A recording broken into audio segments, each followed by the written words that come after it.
आज हम class 10th का एसएसटी पढ़ेंगे, जिसके अंदर हम इतिहास पढ़ रहे हैं।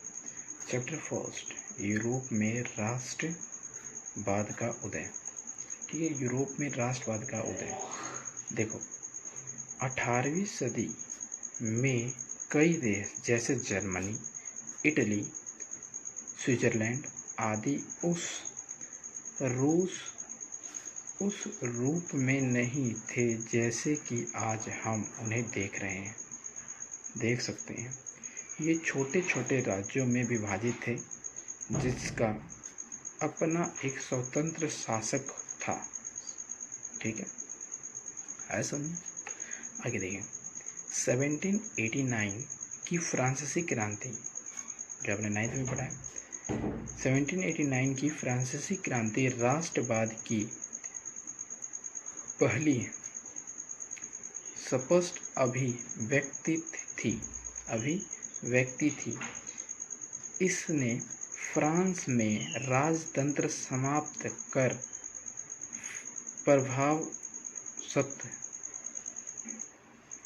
प्रभुसत्ता फ्रांसीसी नागरिकों को सौंपी।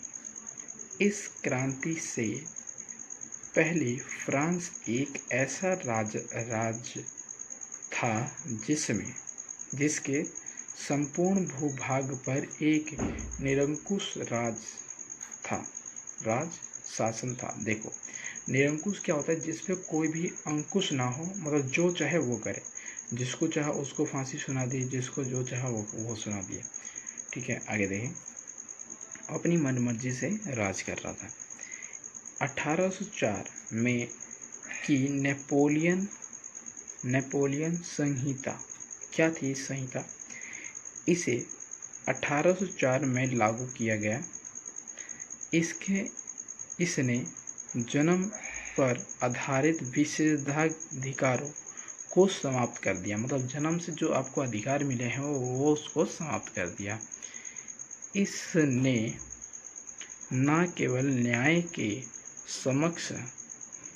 समक्ष समानता स्थापित की, बल्कि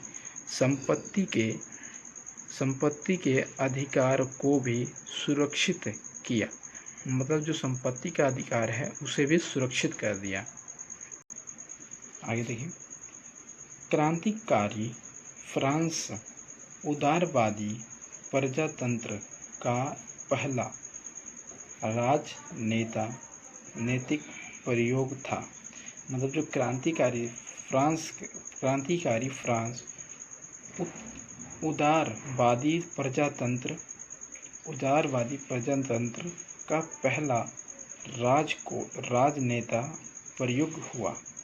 मतलब जो ये पहला प्रयोग हुआ, जो क्रांतिकारी से राजनेता बना। ठीक है, वहाँ वोट देने और चुने जाने का अधिकार केवल उन्हीं पुरुषों को था जिनके पास संपत्ति थी, जिनके पास धन था, वही वोट दे सकते हैं। संपत्ति विहीन पुरुष और सभी औरतों को राजनीतिक अधिकारों से वंचित रखा गया था। केवल थोड़े ही समय के लिए जैकोबिन शासन के समय ही वयस्क पुरुष को मताधिकार मतलब वोट देने का अधिकार प्राप्त था। मगर नेपोलियन की संहिता पुनः सीमित मताधिकार वापस लाई और इसमें महिलाओं को आवश्यक दर्जा देते हुए उन्हें पिताओं और पतियों के अधीन कर दिया। मतलब पिताओं और पतियों के अधीन कर दिया। मतलब ये इनके अधीन थे, जो वो चाहें वो कर सकते हैं। इसके बाद देखें, वियना कांग्रेस क्या थी? 1805 में ब्रिटेन, प्रसा, रूस और ऑस्ट्रिया जैसी यूरोपीय शक्तियों जिन्हें जिन्होंने मिलकर नेपोलियन को हराया था, के प्रतिनिधि यूरोप के लिए एक समझौता तैयार करने के लिए वियना में इकट्ठे हुए, जिसकी अध्यक्षता ऑस्ट्रिया के चांसलर ड्यूक मेटरनिक ने की। ठीक है, जिसकी अध्यक्षता किसने की? ड्यूक मेटरनिक ने। ओके है ना? इन पॉइंटों को अच्छे से लिख लेना, और अच्छी लगे वीडियो तो लाइक भी कर देना। ओके, आगे देखो। वर्साय में हुए एक समारोह में पर्सा के राजा विलियम प्रथम को जनवरी 1871 में जर्मनी का सम्राट घोषित कर दिया गया। ठीक है, उनको इसका सम्राट बना दिया गया। आगे देखें जर्मनी का। 1861 में इमैनुएल द्वितीय को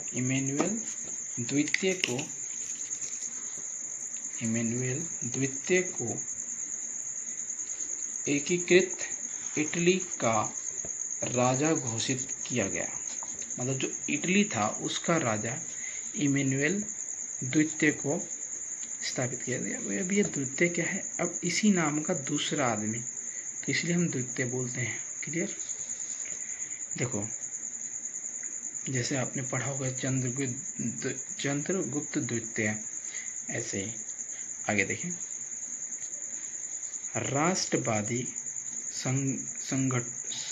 राष्ट्रवादी संघर्षों में महिलाओं की भूमिका। अब महिलाओं ने भी संघर्ष किए, उसके ऊपर बात करते हैं। राष्ट्रवादी आंदोलन में सभी यूरोपीय राज्यों जैसे फ्रांस, इटली की औरतों ने सक्रिय योगदान दिया। महिलाओं ने अपने समाचार पत्र शुरू किए, अनेक स्वतंत्र राजनीतिक संगठन बनाए और प्रदर्शनों में भाग लिया। इतना होने पर भी उन्हें असेंबली के चुनावों में मतदान का अधिकार नहीं था। मतलब इतना सब किया, जब भी उनको चुनाव में अधिकार नहीं दिया गया। उसके बाद अब हम इस चैप्टर में इतना ही था। अब इसके कुछ मेन हम पॉइंट पढ़ते हैं। ठीक है, क्लियर? चलो, अब हम इस चैप्टर में महत्वपूर्ण शब्दावली पढ़ते हैं। ठीक है, देखिए, कुलीनबर्ग वे जर्मनी के मालिक व यूरोपीय महाद्वीप के सबसे शक्तिशाली वर्ग थे। मतलब इनके पास बहुत ज़्यादा पावर थी, उनको हम कुलीनबर्ग कहते थे। निरंकुश शासन एक ऐसी सरकार या शासन व्यवस्था जिसकी सत्ता पर किसी प्रकार का कोई अंकुश नहीं होता। उदारवाद। अब उदारवाद क्या होता है? यानी लिबरलिज्म। उदारवाद को इंग्लिश में बोलते हैं लिबरलिज्म। शब्द लातिनी भाषा के ये लैटिन होगा, लेकिन यहाँ पर गलत लिख दिया है। लैटिनी भाषा के मूल शब्द लिबर पर आधारित है, जिसका अर्थ होता है स्वतंत्रता। नए मध्यम वर्ग के लिए उदारवाद का अभिप्राय था व्यक्तियों के लिए आज़ादी का कानून के समक्ष समानता। मतलब सभी को समान आज़ादी। अब पढ़ते हैं जनमत संग्रह। जनमत संग्रह क्या था? देखें,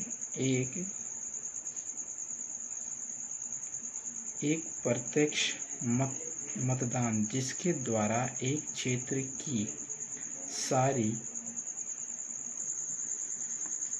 देखो, सारी जनता से किसी प्रस्ताव को स्वीकार या अस्वीकार करने के लिए पूछा जाता है। जनमत संग्रह मतलब कोई सा ही प्रस्ताव है, मतलब कोई भी तुम्हें रूल बनाना है, उसके लिए हर एक बच्चे से पूछना। जैसे क्लास में अगर कोई रूल बनेगा, अगर कोई पूछ रहा है तो उसमें सही बच्चों से अगर वो पूछे तो उससे जनमत कहेंगे। रुधिरवाद एक ऐसी राजनीतिक दर्शन को जो परंपरा स्थापित संस्थानों, पौराणिक परंपराओं और रिवाजों पर बल देती हो, उसे रुधिरवाद कहते हैं।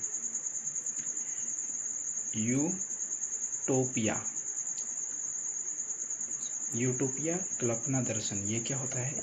एक ऐसी समाज जो कल्पना जो इतना अर्थार्थ है कि उसका साकार होना लगभग असंभव हो। मतलब ऐसी कल्पना करना जो असंभव हो, ठीक है। वैसा रूमानीवाद एक ऐसी सांस्कृतिक आंदोलन जो एक खास तरह की राष्ट्रीय भावना का विकास करना चाहता था। नारीवाद स्त्री पुरुष को सामाजिक, आर्थिक एवं राजनीतिक समानता की सोच के आधार पर महिलाओं के अधिकारों और हितों का बोध नारीवाद है। अब हम बात करते हैं 9वां पॉइंट, जूनकर्स क्या है? परसा की एक सामाजिक श्रेणी का नाम जिसमें बड़े बड़े जमींदार शामिल थे।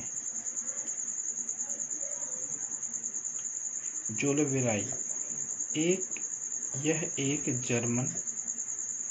जर्मन मूलक संघ था जिसमें अधिकांश जर्मनी राज्य शामिल थे। यह संघ 1834 में परसा की पहल पर स्थापित हुआ था।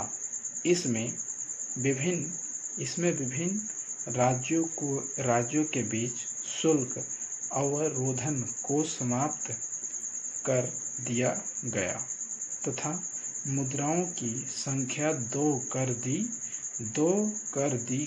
जो पहले 20 से भी अधिक थी। मतलब जो पहले जो कर था वो 20 से भी अधिक था, अब 2 कर दिया गया। यह संघर्ष जर्मनी के आर्थिक एकीकरण का प्रतीक था। क्लियर? अब हम महत्वपूर्ण व्यक्तियों के बारे में इस चैप्टर में पढ़ेंगे। जूसेप्पे मैथेसीनीज, ये कौन थे? इटली का एक महान क्रांतिकारी जिसने यंग इटली नामक आंदोलन चलाया और जिसके फलस्वरूप इटली में एकीकरण की भावना को बल मिला। यह राजतंत्र के घोर विरोधी थे। राजतंत्र मतलब होता है राजा का तंत्र, और लोकतंत्र का मतलब होता है लोगों का तंत्र, ठीक है, जिसमें लोग राज करते हैं, इसमें राजा ही राज करता है। चल आगे चलते हैं। सेकंड है इसमें गैरीबाल्डी, इटली का महान क्रांतिकारी जो मैथेसीनीज मतलब इसी का सहयोगी व समकालीन था, मतलब उसके साथ रहता था। उसने लाल कुर्ती नामक सेना तैयार की जिसकी सहायता से उसने ऑस्ट्रिया को हराया। उसने इटली की स्वतंत्रता के लिए कई आंदोलन किए। ओके, अब बात करते हैं काबूल को इटली का बिस्मार्क माना जाता है। यह इटली के सर्डिनिया राज्य का प्रधानमंत्री था।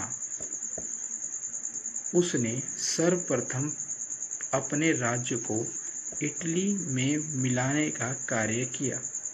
देखो अब ये इटली में मिलाने का कार्य क्या किया, पहले मैंने बताया था तो सारे के सारे देश अलग अलग थे, तो इसने सर्वप्रथम इटली में अपना जो ये राज्य था इटली, उसको उसमें मिलाया था। क्लियर है, इटली में मिलाया था।